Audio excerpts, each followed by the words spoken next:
Selam arkadaşlar, kanalıma hoş geldiniz. Bugün sizlerle böyle çok güzel bir çanta çalışacağız. Bu çantamızın modeli Mango'nun yeni çıkarmış olduğu bir model. Yalnız tasarımını ben biraz değiştirdim. Mango'daki tarzı burslu bir çanta, onu da yapacağım. Ama öncelikle böyle büyük bir çanta üzerinde denemek istedim bu modeli. Çünkü biraz fileye yakın bir model bu ve gerçekten de çok şık oldu bence. Çantamın ölçüleri oldukça büyük arkadaşlar. Bu modelden itibaren şu sap kısmına kadar 35 santim. Tabanı da dahil ettiğim zaman 40 santim ve çantamızın eni de 55 santim. 55 santim olduğu için yani çantamız tabandan yukarı doğru böyle V şeklinde gidiyor. Ben buralara böyle halterler takmayı uygun buldum. Bu çantamızın ağız kısmını biraz toparlayabilmek adına. Ve bu da gerçekten çantamızın havasını çok değiştirdi. Bu halterler şöyle ağzını açtığımda bakın ne kadar güzel duruyor bu çantanın formu. Toplamda 300 gram yerli rafya kullandım ben. Orta kalınlıkta bir rafya bu. 3,5 milimde tığla ördüm. Taban kısmı dikdörtgen taban. Tabanını detaylı bir şekilde anlattım bu videomda. Ve gövde kısmını da keza öyle askıyı nasıl takılacağını, nasıl sarılacağını ve bu halterlerin de hem iç kısımda hem de dış kısımda nasıl durduğunu göstereceğim. Gayet güzel bir çanta oldu. Videoma geçmeden önce kanalıma abone olursanız çok sevinirim. Bu videom hakkında yorumlarınızı bekliyorum. Beğenmeyi unutmayın hanımlar. Şimdi videomuza geçebiliriz. Evet arkadaşlar, hepimize kolay gelsin diyerek videoma başlıyorum. Şimdi elimde böyle orta kalınlıkta bir rafya ipim var. Bu yerli rafya ve 3,5 milimde tığ kullanacağız. Şimdi hemen tabanımıza başlıyoruz. Dikdörtgen bir taban yapacağız arttırmalı olarak. Hemen bir miktar ipimden şöyle alıyorum. 3 boyutlu zincir yaparak başlıyoruz. Şöyle biraz ayırıyorum ipimden ve 2 tane de işaretleyiciye ihtiyacımız olacak. Hatta 4 tane olacak. Şöyle onları da ayarlayalım. Şimdi bir zincir çekiyorum. Bu bizim kilit zincirimiz. Bunu hesaplamıyoruz. 34 artı bir zincir yapacağız hanımlar. 3 boyutlu zincir yapıyoruz. 3 boyutlu zinciri de bakın ayırdığımız ipi tığımızın üstüne atıyoruz. Şöyle hafif birazcık gevşek bırakıyoruz. Ve şu şekilde bir zincir yapıyoruz. Bu birinci zincirimiz. Yine tığımın üstüne attım. Bu ikinci zincirimiz. Bu şekilde üstüne atarak ayırmış olduğumuz ipi 3 boyutlu zincir yapıyoruz. 34 artı 1 toplamda 35 zincir olacak. 35. zincirimizin normal bir zincir yapıyoruz. Üstüne atmadan yapacağız. Çünkü o bizim geri dönüş zincirimiz. Onu da hesaplamayacağız. Pardon. Şu şekilde bir tık böyle rahat zincir çekelim lütfen. Çok fazla sıkmayalım.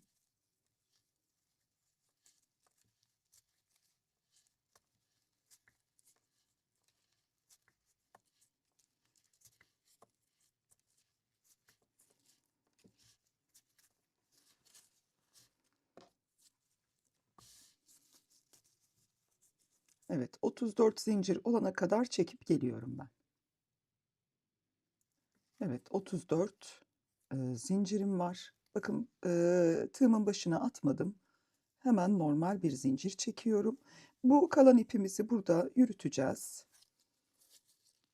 Hemen bu sıradan ilk dönüşte arttırmamızı yapıyoruz. Yani bir önceki bakın şu boşluğa, şu başağımızın tam ortasına şu ipi de içine alarak 1, 2, 3 adet sık iğne yapıyoruz aynı noktaya. Geri dönüş zincirimizi saymıyoruz. Hemen bakın bu üçüncünün ilk yapmış olduğumuz noktaya bir işaretleyici takıyoruz.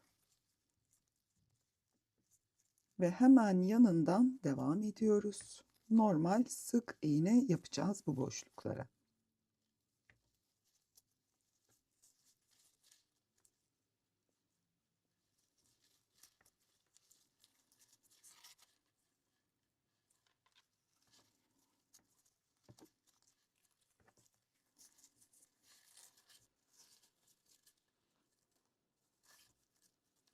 Sıra sonuna kadar gelelim. Bu kalan ipimizi de burada yürütebildiğimiz kadar yürütüp sonra kesebiliriz. Evet, bakın sıra sonuna geldim şimdi. Kilit zincirimiz burada. Biz en son boşluğa batıyoruz hanımlar. İlk yaptığımız zincir boşluğumuza yani. Hemen bu noktaya 3 tane sık iğne yapıyoruz. 1, bu 2 ve burası da 3. Şimdi yine işaretleyicimizi takalım. İlk başladığımız nokta başlangıç ve bitiş işaretleyicimiz.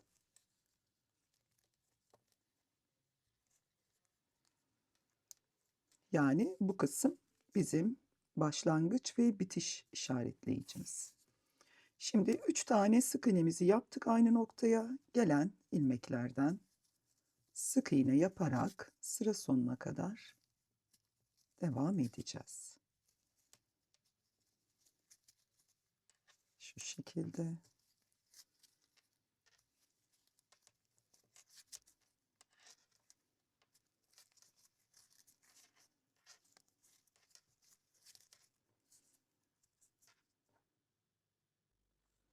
Evet, sıra sonuna geldik. Şimdi burada arttırma yapıyoruz. Bakın şuydu bizim ilk ilmeğimiz. Buraya yapmış olduğumuz üçlü sık iğnenin ilki burası. Şimdi hemen buraya 3 tane sık iğne yapıyoruz hanımlar. Aynı noktaya 3 tane. 1, 2 ve 3. Şimdi hemen yapmış olduğumuz üçlü sık iğnenin ilkine işaretleyicimizi yine takıyoruz. Hemen şu araya bir tane ve diğer tarafa da yine 1, 2 ve 3. Bu dikdörtgen bir taban olacağı için hep bu kısımlardan arttırma yapacağız. Aralarda da ilmek çoğaltma olacak. Hemen gelen ilmeklerden sık iğne yapıyoruz.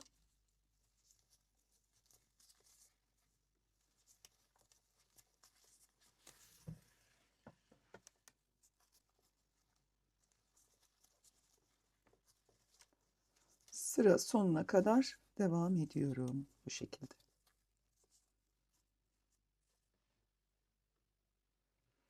Sıra sonuna geldim. İşaretleyicim tam bu noktadaydı. İşaretleyicimi çıkardım. Şimdi bu ilmeğe bakın şu tam tepe noktasındaki 3 tane ilmeğin ilkine 3 tane sık iğne yapıyorum. Bu köşeler bizim arttırma noktalarımız olacak. Bakın 3 tane yaptım. Tam ortadakine işaretleyicimi takıyorum. Hatta diğer tarafı da değiştirelim. Orada da ortaya işaretleyicimizi takalım. İlkine değil de tam ortaya olması gerekiyordu. Şu aralar o kadar çok oval taban ördüm ki hep aklım ona gidiyor. Evet, şimdi daha doğru oldu. Bu ilk ilmeğimize 3 tane yaptık. Ortadakine bir tane yapıyoruz. Ve gelene de 3 tane yapıyoruz. 1, 2, 3. Şimdi burada aklınız karışmasın diye tam ortaya yine bir işaretleyici takacağım.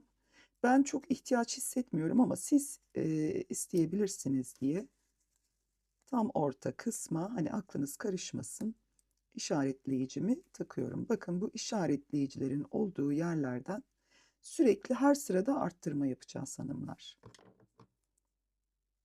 İki köşeden de her dönüşte arttırma yapmamız gerekiyor ki tabanımız büyüsün. Buraya şimdi 3 tane yaptım ben. Hemen gelene normal bir sık iğne yapıyorum.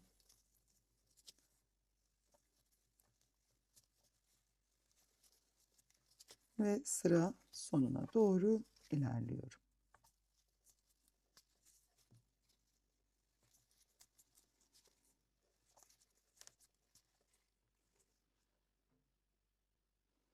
Evet, yine başlangıç ve bitiş noktama geldim. Hemen şu işaretleyicimi çıkarıyorum. Bakın burada üçlü sık iğne var. Hatta şöyle onu çıkartmadan ilkine ben sık iğnemi yapayım. Çünkü onu çıkarttığımda tam o noktaya yine arttırma yapacağım. 3 tane çıkarıyoruz. Hemen buraya 3 tane 1 2 ve 3 tane arttırma yaptım. Hemen ortadakine işaretleyicimi taktım. Ve yanına şimdi bakın burada arttırmalarımız artık görünmeye başladı. Şöyle 1 2 ve 3 tane araya sık iğne yaptım. Tam köşe noktamıza geldik. Bakın burada da hemen bir arttırma yapıyorum. Yani aynı sık iğnenin içine 3 tane yapıyorum. Birinciyi yaptım. Bu ikinci ve bu da üçüncü. Şimdi burada ne yapıyoruz? Bu işaretleyicimizi de tam ortadakinin içine takıyoruz ki belli olsun arttırma noktalarımız. Gelen ilmeklere sık iğne yaparak bu sıramızı da devam ettiriyoruz.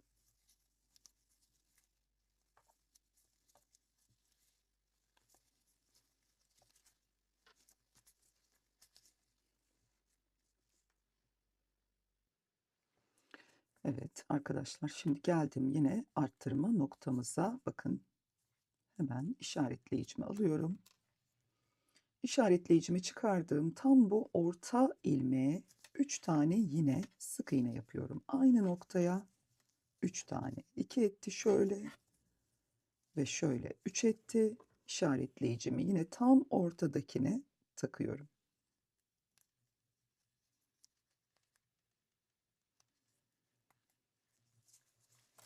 Hemen geldik. Buraya da yine bu ara kısma 3 tane sık iğne yapıyoruz. 2 ve 3.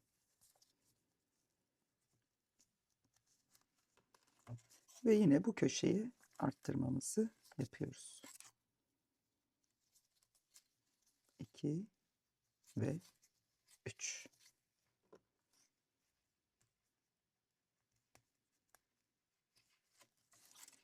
Hemen yanındaki ilmeklerden devam ediyoruz. Sık iğnelerimizi.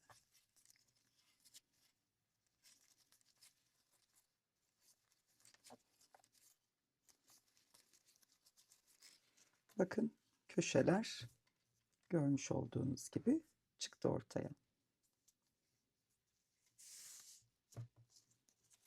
Rafya ip bu örgülerde gerçekten hem örmesi çok kolay hem de çok muntazam düşüyor örgüsü. O yüzden de çok tercih ediyorum ben.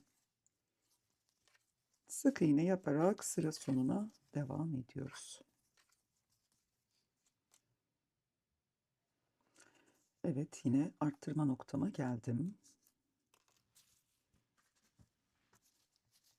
İşaretleyicimi çıkarttım. İşaretleyicimin çıkarttığım noktaya tekrar 3 tane sık iğne yapıyorum aynı noktaya. Yine ortadakine takıyorum. Şimdi araya bakalım kaç tane gelecek. Şöyle 1 2 3 4 ve Şu şekilde 5. Araya da 5 tane sık iğne girdi. Bir önceki sırada 3 taneydi biliyorsunuz. Yine burada arttırma yapıyoruz. 1, 2 ve 3. Yine ortadakine işaretleyicimizi takıyoruz. Ve gelen ilmeklere birer tane sık iğne yaparak devam ediyoruz. Şimdi bu noktada hanımlar bakın,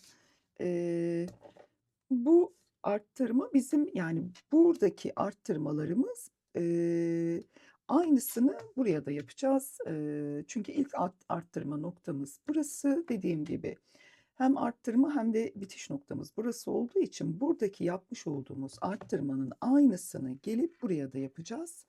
Buradan tekrar dönüp gelip burada tekrar bir arttırma yapacağız. Yani buraya yaptığımızın aynısını bu uca da yapıp bu şekilde büyüteceğiz tabanımızı.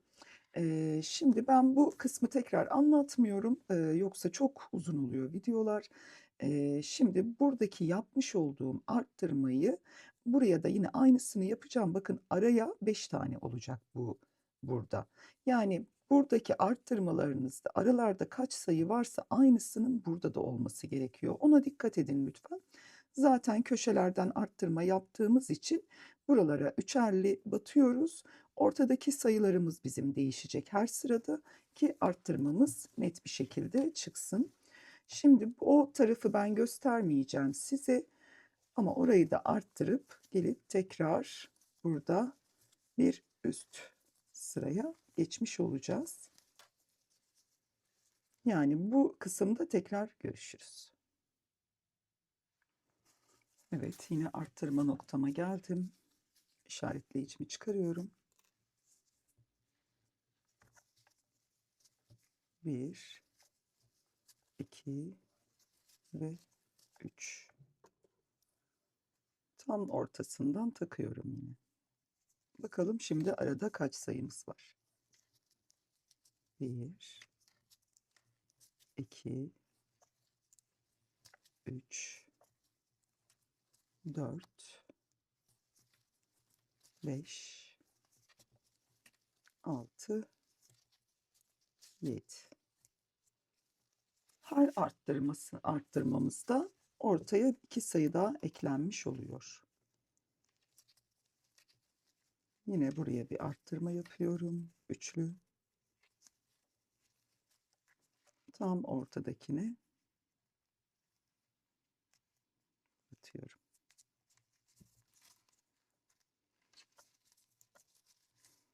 Ve aynısını tekrar diğer tarafa da yapacağız hanımlar. Arttırmamızın ortadaki ilmek sayımız bir sonrakinde 7 olacak. Her seferinde ikişer tane büyüyecek bu aradakiler. Şimdi burada yapmış olduğumuz bütün işlemleri burada da yapıyoruz hanımlar. Tabanımızı büyütüyoruz. Yeterince büyüdüğünde de modelimizi kurmaya geçeceğiz.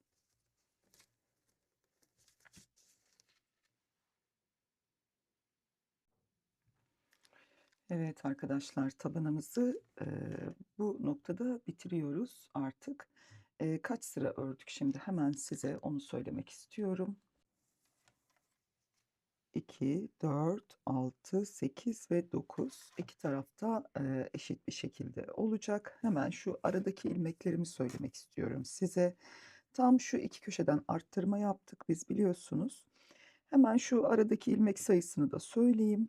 2, 4, 6, 8, 10, 12, 14, 16, 17 tane burada var. Hemen buraya da bakalım. 2, 4, 6, 8, 10, 12, 14, 16, 17 tane de burada var. Şurada zaten şimdi tabanımızı bitireceğiz. Hemen size bir de ölçü vermek istiyorum. Şu şekilde tuttuğumuzda evet 34 santim uzunluğumuz, 12 santimde bu yüksekliğimiz. Şimdi burada çantamızı artık tabanımızı daha doğrusu bitiriyoruz. Hemen şöyle bir kaydırma yapıyorum. Bir tane daha kaydırma yapıyorum. Evet. Bu noktada da bitiriyorum.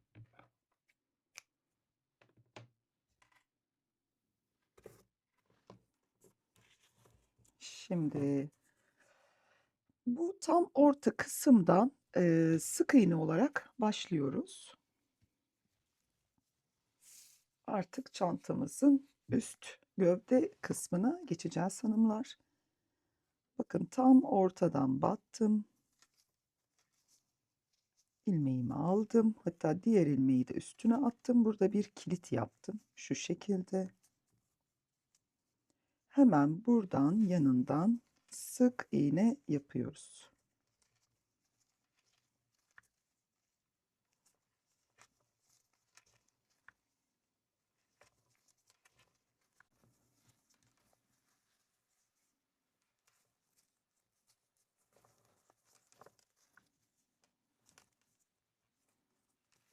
Bu arkadaki ipi de buradan yedirerek devam edelim. Bu arada arkadaşlar çantamın ben çevre çapını saydım. 2'nin katları olacak bizim bu çantamız. Şimdi bu köşelerden arttırma yapacağız. Üst gövde kısmına çıkarken arttırmayı yapmadan önce ben sizinle paylaşayım. 132 adet ilmek var. Şöyle tam tur saydığımda 2'nin katları gerekiyor bize. Ben de şu an mevcut 2'nin katları. Eğer sizde herhangi bir eksik ilmek varsa o ilmekleri buradan arttırma yaparak koyabilirsiniz. Mesela şimdi üçer üçer bu köşelerden bütün köşelere arttırma koyacağım ben. İsterseniz siz bir tane mesela tek ilmeğiniz var. Onu bu tam orta kısımlardan bir tane de ortadan arttırma yapabilirsiniz. Zaten taban başlangıcımız da çift sayıydı hatırlarsanız. O yüzden ben çift sayıyı elde ettim. Taban bitiminde. Bakın 3 tane yine köşelerden arttırma yaptım. Hatta artık bunu da takmamıza gerek yok. Çünkü bir sıra sonra model kurulumuna geçeceğiz.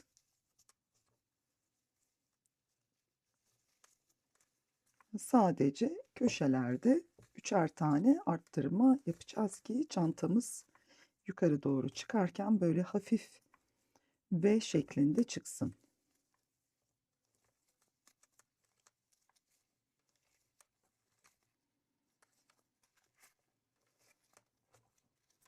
...132 ilmek var arkadaşlar elimde. Sizin sayılarınız farklıysa da onu çift sayıya çevirelim lütfen.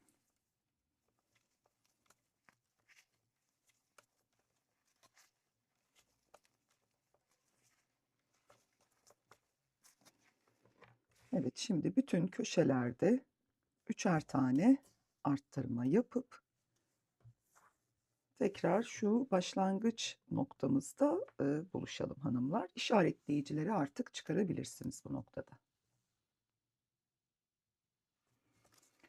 Evet, kenarlardan üçer tane arttırmalarımızı yapıp sırayı komple bitirip geldik. Şimdi evet, burada bir bağlantı noktamız var. Hemen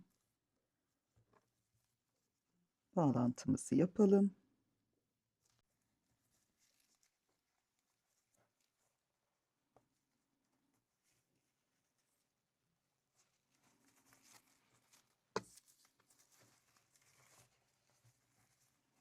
Hemen buradan bir ilmek çıkarıyoruz. Bakın şu şekilde.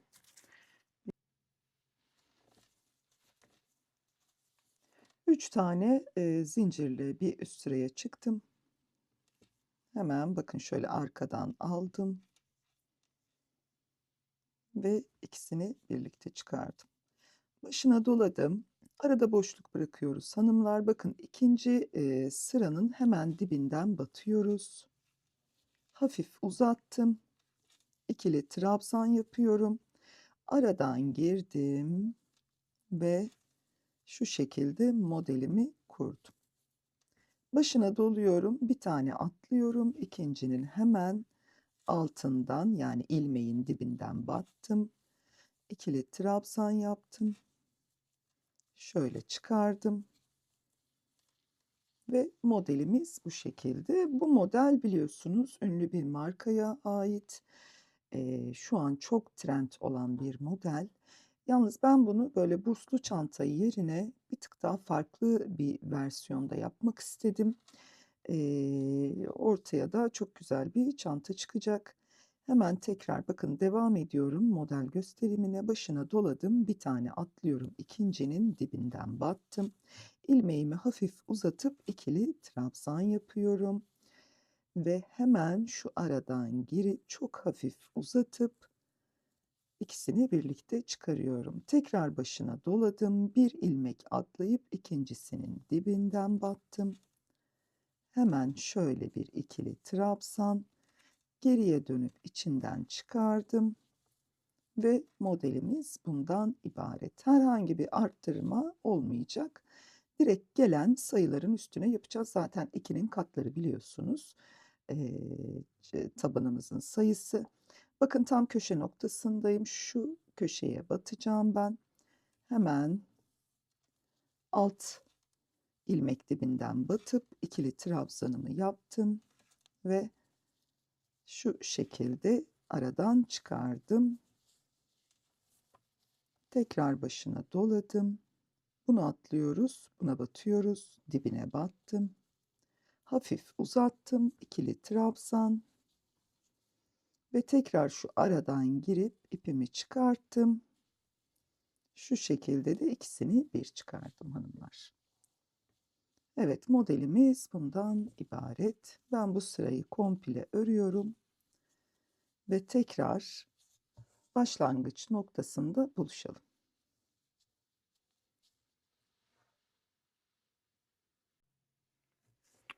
Evet, sıra sonuna geldim arkadaşlar.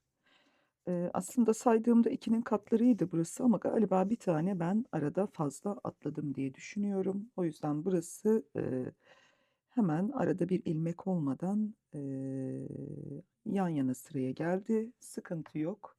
Hemen buradan bir birleştirme yapacağım ben. Yine de sökmeyeceğim yani bu kısmı. Hemen şuradan batıyorum. İlmeğimi aldım. Arka tarafa doğru çıkartıyorum. Birazcık da uzattım. Hemen buradan giriyorum. Bakın ilmeği aldım ve ipimi çıkardım. Şimdi bu kısımda şöyle gelen sık iğnelere, daha doğrusu gelen ilmeklere sık iğne yapıp ilerleyeceğiz.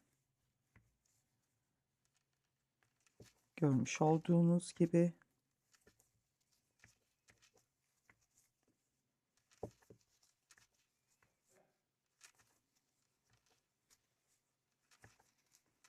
Her başa bir tane sık iğne yapıyoruz arkadaşlar. Şöyle komple bir göstereyim ben size. Bakın modelimiz bu şekilde olacak. Model hiç zor değil. Gayet kolay ve hızlı ilerleyen bir model arkadaşlar. Ee, Sadece tasarımı çok farklı olacak normal tasarımdan. Yine buradan devam ediyorum ben sık iğnelerime. Ne çok fazla sıkıyorum ne de çok fazla gevşek bırakıyorum. Normal bir sık iğne yapıyoruz. Çok fazla sıkmak da istemiyorum çünkü toparlayabilir çantayı. Kasma yapmasın sonrasında. O yüzden bir tık rahat sık iğne yapıyorum.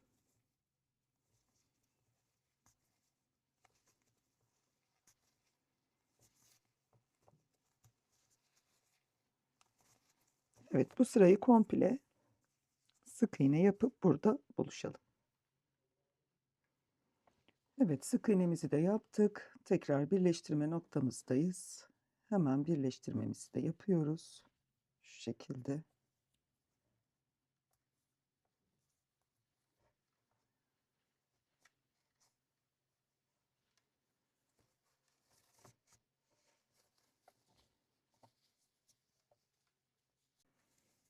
Birleştirmemi yaptım hanımlar. Hemen bakın yanındaki şu ikili trabzana biz çalışacağız. Bakın hemen şu alttan battım.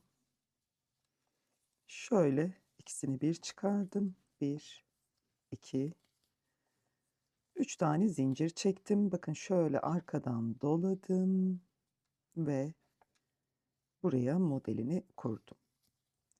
Başına doladım. Bakın şuraya batıyoruz biz.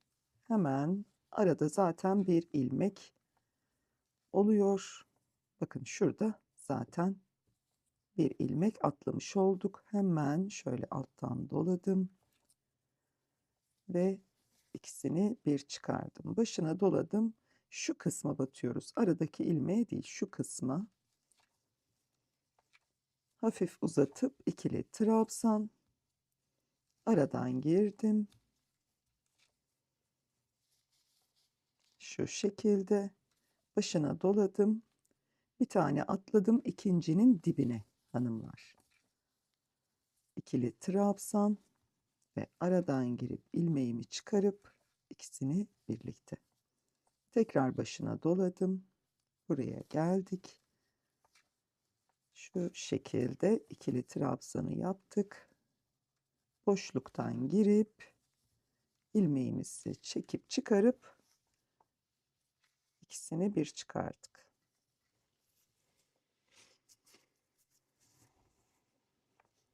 Devam ediyorum. Bunu atlıyoruz. Bakın tam bu noktaya geliyor. Şu noktaya. Hafif uzatıp ikili trabzan. Şu boşluktan girip ikisini birlikte çıkarıyoruz. Başına doladım. Tekrar yine arada atlayıp tam şu noktaya battım. İkili trabzan. Aradaki boşluktan girip modelimizi kuruyoruz. Evet, modelimiz bundan ibaret hanımlar. Yani bir model, araya bir sık iğne, tekrar üstüne bir model, yalnız modelimizi tam şu noktaya kuruyoruz. Bakın şuraya. Ona göre ayarlayın ilmek yerlerinizi. Zaten ikinin katları dediğim gibi bakın burada da bile arada bir boşluk kalıyor. Hemen şuraya batıyoruz. Sonra bir üst sıraya çıktığımızda tekrar sık iğne, onun üstüne tekrar model kurulumu.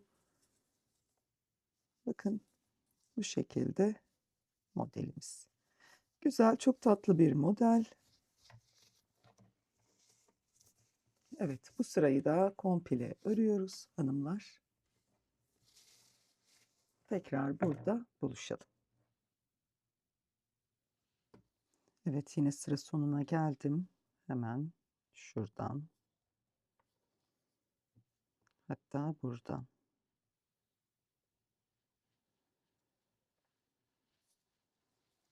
Bu ilmeği yine arka tarafa çekiyoruz.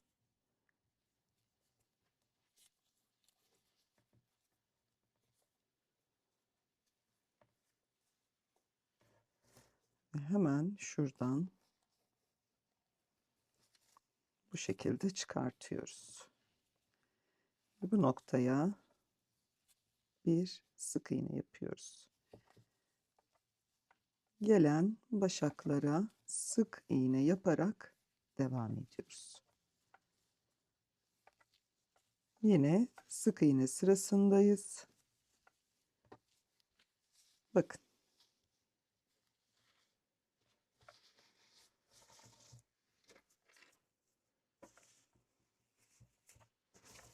Sonra ütülediğimizde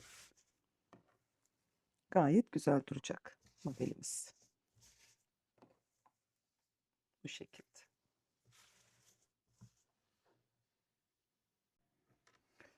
Evet sevgili hanımlar, şimdi model kısmını ben yeterince yükselttim. Hemen size bir ölçü vereyim burada. Şu şekilde bakın tam model başlangıcından tuttum. 31 santim son sık iğneye kadar, yani model onun üstüne sık iğneye kadar 31 santim. En ölçüsü de veriyorum. Şu şekilde. Çantamız oldukça büyük oldu. Hemen şuradan şöyle kaydırarak sizin de görmeniz açısından 54 santim oldu. Hatta 55 santim enimiz oldu. Şimdi bu çantamızı burada tam şu birleştirme noktasında bitireceğiz. Üstüne sık iğne döneceğiz. Onun için şuraya bakalım. Zaten gelmişim son birleştirme yerime. Şu arkadan yine geçiyorum. Şu şekilde aldım.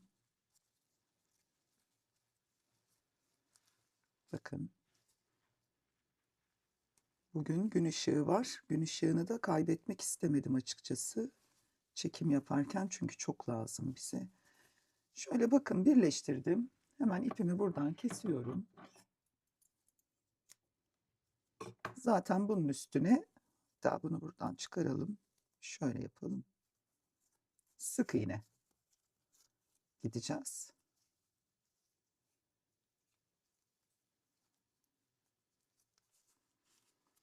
Şöyle araya alayım.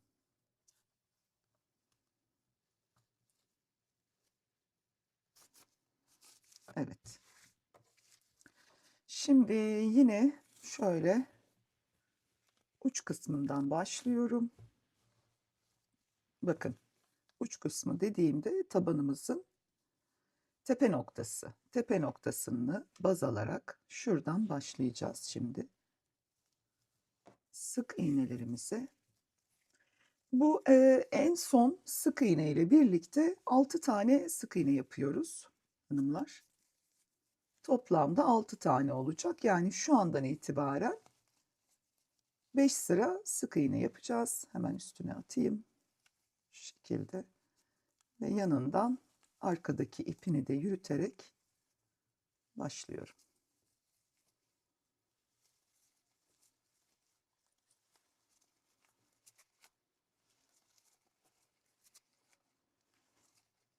Spiral yapacağız bu sık iğnemizi.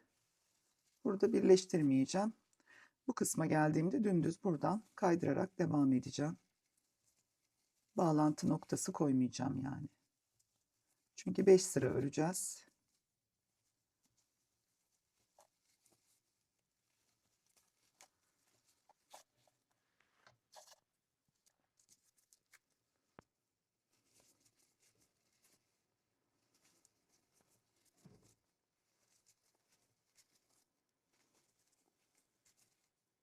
Bu şekilde örüp gelip şurada buluşalım tekrar hanımlar. Başladığım noktaya geri geldim şu an hanımlar. Şu bakın ilk burası battığım nokta, aynı noktaya batıyorum yine. Ama buradan biz spiral bir şekilde öreceğiz. Hemen buraya bir işaretleyici takıyorum. Yine de garanti olsun, kaybolmasın başlangıç noktamız. Yine gelen ilmeklere batarak devam ediyorum. Şimdi her dönüşümüzde dümdüz örüp geçeceğiz hanımlar. 5 sıra ördükten sonra da yine bu işaretleyicimizin olduğu noktada, tam bu noktada bitireceğiz çantamızı. Ki bir kod farkı olmasın orada. Şu an ikinci sıraya dönüş yaptım. Model üstü sık iğne haricinde.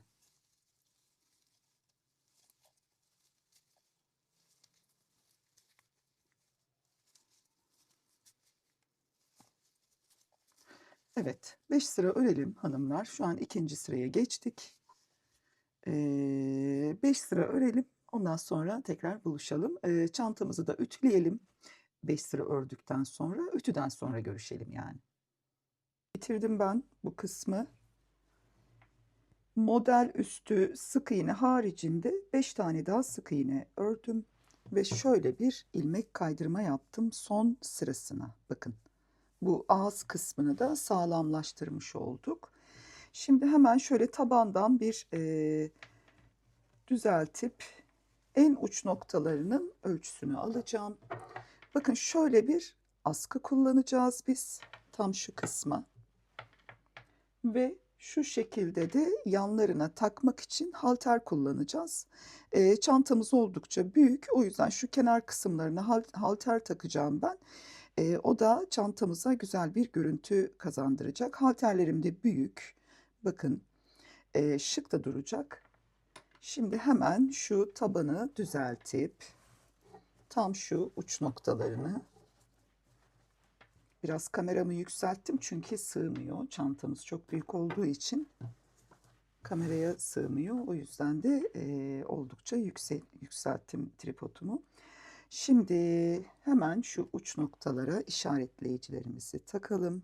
Bakın, şöyle düzeltip aynı şekilde buraya da muhakkak çantamızı ütüleyelim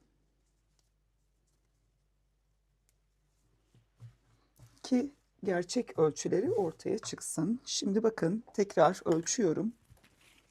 Çantamızın enini hemen bu uçtan aldım. 0'a 0. Evet. Tam 55 santim hanımlar.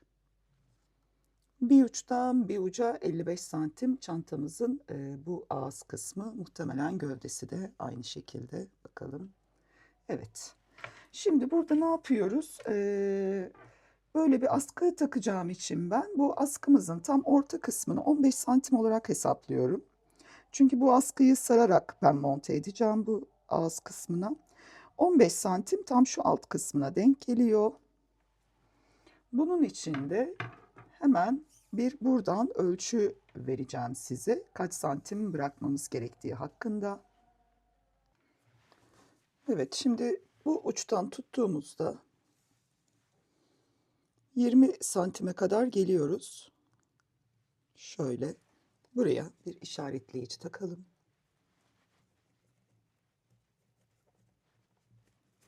Aynı şekilde bu tarafı da ölçüyoruz. Buradan da geldiğimizde 20 santim tam bu kısma bir işaretleyici takıyorum.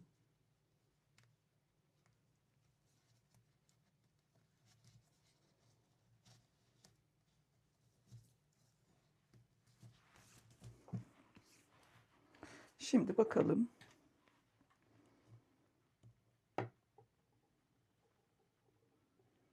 Şu şekilde aslında tam oldu. Bakın. Hemen bu askının da bir ölçüsünü vereyim ben size. Daha doğrusu tutma aparatının 21 santimde bu, ama şu alt kısmını hesapladığımızda 15 santim. Sadece şu mesafeyi monte edeceğiz çantamıza. Buradan da yaklaşık en son sırayı almış oluyoruz monte ederken. Bir bütünlükte olsun istiyorum çünkü. Aynı şekilde arka tarafının da ölçüsünü alalım lütfen. Şimdi bu tutma aparatımızı çantamıza monte edelim. Evet, şöyle 1 metre kadar bir ip aldım. Şöyle bir çelik bir iğneyi taktım. Hemen buradan başlıyorum. Eğer elinizde bu tarz bir askı yoksa hanımlar, kendi ipinden de örüp takabilirsiniz, ya da farklı bir deri askı kullanabilirsiniz ya da daha farklı bir şey de yapabilirsiniz. O zaman da mesela biz buralardan 20 santim geldik şu kısma. İşte sizin 18 santim ya da 17 santim gelmeniz yeterli olacaktır. Yani şu mesafeden normal bir deri askı takmanız yeterli olacaktır. Bu çünkü tutma aparatı biraz farklı olduğu için onu tam ölçüsüne göre almam gerekiyordu. Onun için ben tam orta kısımda 15 santim bıraktım, ama siz farklı bir askı takacaksanız ona göre bir ayar yaparsınız çantanızın bu kısmını. Hemen bakın şöyle giriyorum. Şu şekilde. Görünüyor mu? Işık da açayım ben ekstradan. Evet. Hemen şöyle bakın. Bu ipimi şu şekilde bir alt kısımdan geçirdim. Onu zaten doluya doluya gideceğimiz için hemen iğnemi bu tarafa alıyorum. Burayı biraz böyle düzgün tutarak yapalım lütfen.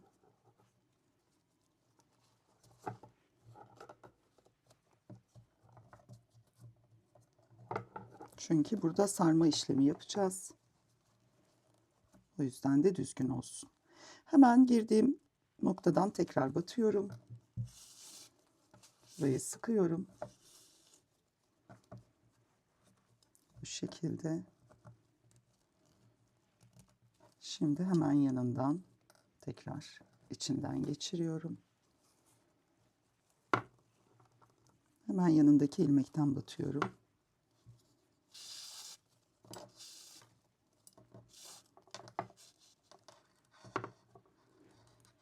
Ben çok önceden Eminönü'nden almıştım bu tutma aparatını. O yüzden size şu an bir adres veremiyorum açıkçası. Hani nereden alacağınıza dair. Aynı yerden bir daha giriyorum. Sık sık olsun. O yüzden de hanımlar araştırın. İlla ki internette bulabilirsiniz bu tarz aparatları. Çapı da dediğim gibi 20-21 santim civarında. Hemen yanındaki ilmekten giriyorum şimdi.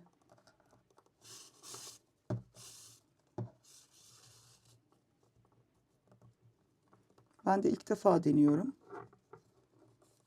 bu tutma aparatını.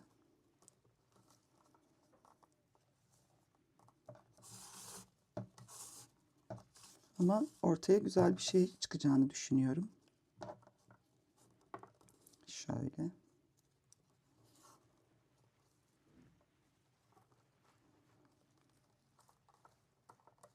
Nereden batmışız biz şimdi? Bakalım. Evet. Bir yanındaki ilmekten batıyorum şimdi. Aynı ilmeğe çift batıyorum her dönüşte. Bilginiz olsun. Birazcık da rafyamı açarak devam edeyim ki burada askımızı kapatsın.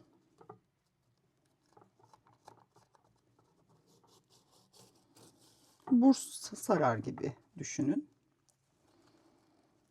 Şimdi aynı yerden tekrar. En son örmüş olduğum sık iğneye monte ediyorum hanımlar. Bilginiz olsun. Şu şekilde. Biraz şöyle çevirelim.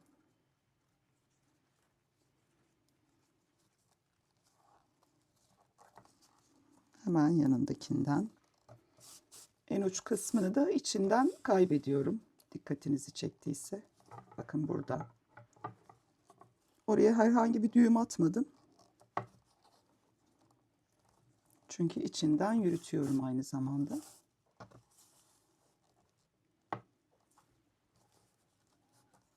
Hemen biraz rafyamı şöyle açayım. Ve yanındaki ilmekten. Evet. Şimdi buradaki sarma işlemimiz bitti. İşaretleyicileri çıkarıyorum. Bakın 2 tane işaretleyicinin tam ortasına monte ettim. Hemen çıkaralım.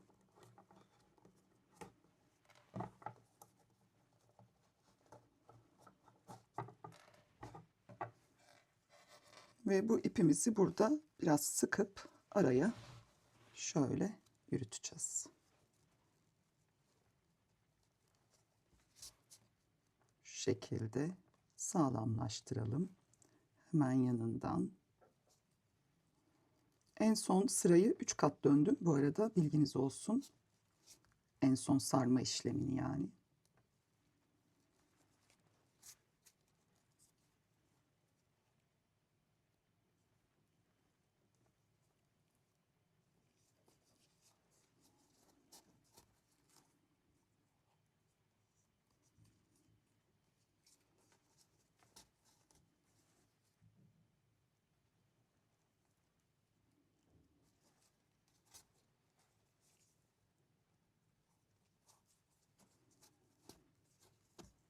Evet. Bakın böyle oldu.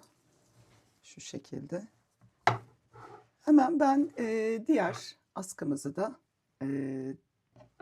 diğer tarafına takıp geliyorum hanımlar. Evet, askı kısmımızı tamamladık. Şimdi halter takacağız yanlarına. Bunu da tamamen göz kararı yapacağız hanımlar.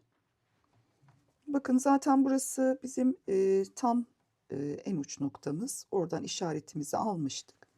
Şimdi buradan şu şekilde bakın tam ortalayıp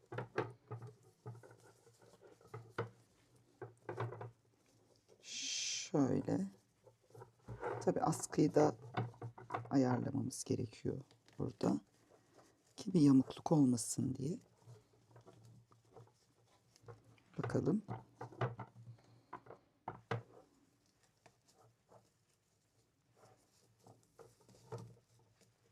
Evet.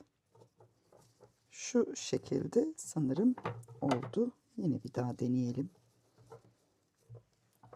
Şöyle bakalım. Yan kısmımızı da ayarlayalım.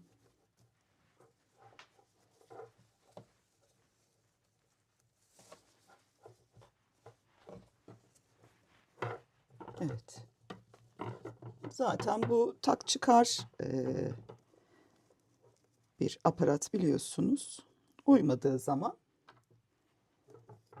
ya da içinize sinmeyen bir durum olursa bunu çıkarıp tekrar baştan yapabiliyorsunuz. Ben hemen şuradan bir geçireceğim. Arka kısmına bakın, bu şekilde bu vidalı. Çok kullanışlı bir şey bence. Tamam, elinizde yoksa bu kısmı dikebilirsiniz. Ya da bunun için farklı aparatlar da satılıyor. Onlardan da kullanabilirsiniz. Evet, burası tamam. Bakın şu şekilde. Bunu en üste de takabilirsiniz. Ben şimdilik iç kısma taktım. Hemen bu tarafı da yapalım. Eşit olsun tabii ki. Evet, diğer tarafı da taktım ben. Bakın şu şekilde. Şöyle kameramı şimdi tekrar yükselteceğim ve komple iç kısmını göstereceğim size. Evet, bayağı bir yükselttim hanımlar. Bakın şu şekilde halterlerimizi taktım. Gerçekten çok şıkmış bunlar yalnız. Çantanın bütün havasını değiştirdi. Şöyle görebiliyor musunuz bilmiyorum ama ya da yeterli yükseklikte olmadı galiba. Şöyle bakın. Gerçekten çok şık bir çantamız oldu. Bu tamamen doğaçlama bir çanta hanımlar. Ben kendim tasarladım bunu. Ölçüsü, yüksekliği, askı kısmı ve bu halter detayı. Bunların hepsini ben kendim tasarladım. Model dediğim gibi bilindik bir model. Mango'nun bir modeli. Onu kullandım bu çantada. Şu an çok da popüler bir model. Ve bence çok yakıştı açıkçası. Çok güzel bir çanta çıktı ortaya. Ve oldukça da geniş bir çanta çıktı. Şimdi ben şöyle tabandan bir ölçü daha vereyim size. Şöyle tekrardan bir ölçü vermek istiyorum. Tabandan verelim bunu. Bakın tam şu kısma kadar 40 santim. Tabanı çıkardığımızda da 35 santim. Şöyle, hatta 34 santim. Gayet de güzel bir yükseklikte. Daha da yükseltmek istemedim. Bu sefer biraz formu kaçacaktı çantamızın. Bu en kısmı da dediğim gibi 55 santim. Bakın ne kadar güzel oldu, harika oldu. Gerçekten çok şık bir çanta çıktı ortaya. Umarım siz de beğenmişsinizdir bu çantamı. Ben çok beğendim açıkçası. Çok değişik bir çanta oldu. Size de fikir olsun sevgili hanımlar. Sonrasında buraya bir çıt çıt takılabilir. Astar yapabilirsiniz. Askıyı taktıktan sonra bence astarını yapın. Sonrasında astarın üstünden dikmeniz gerekebilir ya da şöyle ikinci sıradan bırakın astarınızın sınırını ki üstüne bu askıyı dikebilirsiniz. Halterleri de takmadan önce yapalım lütfen astarı. Tabanına keçe koyabilirsiniz. Ben şu an için hiçbir şey koymadım. Açıkçası çantam çok büyük. Umarım beğenmişsinizdir dediğim gibi. Ee, Kanalıma abone olursanız çok mutlu olurum. Bu çantam hakkındaki düşüncelerinizi de yorumlara yazarsanız ve bu videomu beğenirseniz çok sevinirim gerçekten. Bir sonraki projede görüşmek üzere diyorum. Hoşça kalın, sevgiyle kalın.